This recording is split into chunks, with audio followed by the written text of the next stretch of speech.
ShadowTech Cloud Gaming. I've used it for years. I was one of the early backers who got onto it, and it's been great. I'd moved overseas at the time, and I had the money to buy a new laptop, but I wanted the grunt of a full gaming PC with a whisper quiet portable laptop, which when you have high-end GPUs, it's just not really possible because you need these grunty fans going all the time. So it turned out to be that Shadow was perfect for me in exactly what I was after, but also it's got a really good advantage in being a subscription service because it's tax deductible. At least it is for me. I'm not an accountant, so I don't know your situation, but that's been a good thing. And you know, you'd have to be using it for years to end up paying as much as what I paid to. I did actually buy some laptops outright and tried them. I tested them up in the sort of 5,000–6,000 euro range, and so some of the high-end Alienware ones and that sort of thing with really high specs. And I just found them to be really noisy and chunky, and I guess that's to be expected. But yeah, I just kind of fell in love with Shadow, and so I recommend it. And if you've got any questions when you go to use it, there's a bunch of hints and tips I can give you on how to use it to get the most out of it. And particularly if you're planning on playing Star Citizen, then please, if you use my referral code, which is Brewbeard, then do let me know, especially if you're going to be playing Star Citizen. I can give you some hints and tips on just how to set it up and get around a couple of things to make it run as smoothly as possible. And I don't mind doing that at all. I've down the bottom of each of the pages here, I've got a bunch of links to things like you can hit me up on Discord or Twitter or Reddit or whatever.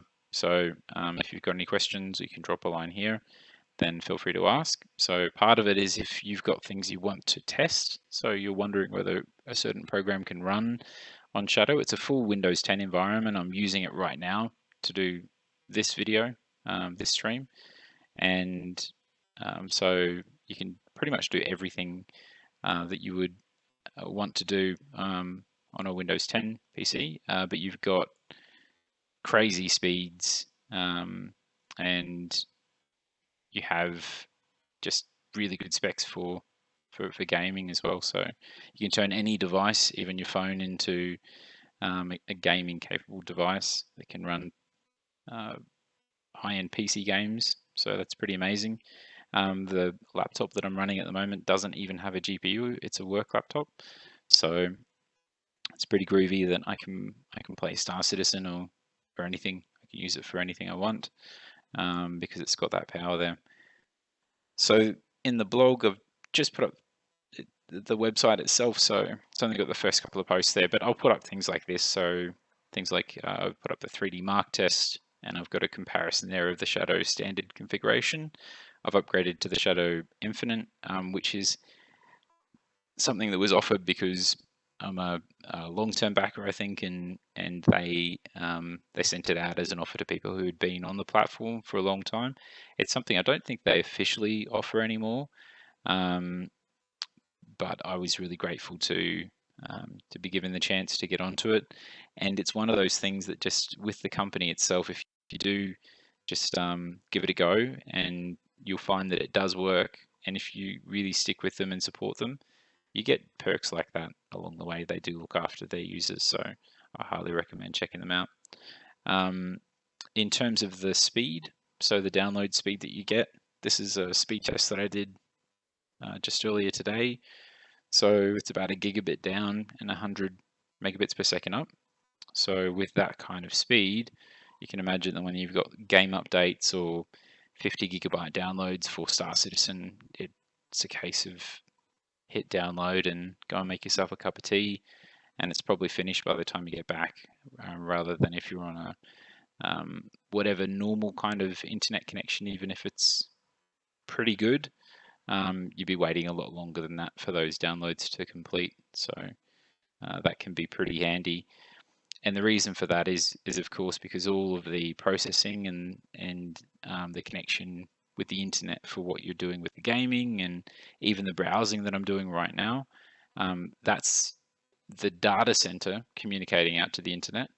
I'm connected to the data center, and my device is a viewport for Shadow, and it's the inputs for Shadow. But all of the processing and the actual connection between your cloud PC and the internet is at this speed, which is great.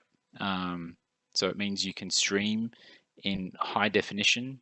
I think ShadowPlay only lets me go up to 40p, but if it let me, then I could stream probably at 4K. But I'm unable to test that. I can certainly easily stream at 1440p. I was doing that just earlier, and I think this stream even is at 1440p live. So yeah, it's really, really handy to have that.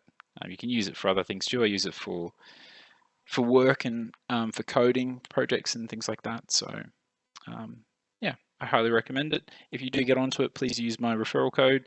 And that's just a quick update on the new site that I've put up to just blog a little bit of the experience. I think some people who are maybe sitting on the fence and are unsure about whether to go with Shadow or not, maybe they can ask questions that they've got. I can help answer. If there's an application they're not sure how it would run, I can test it out and put a video or a blog report up on it. So stuff like that, try and be helpful. Anyway, that's it for this, and have a good Friday.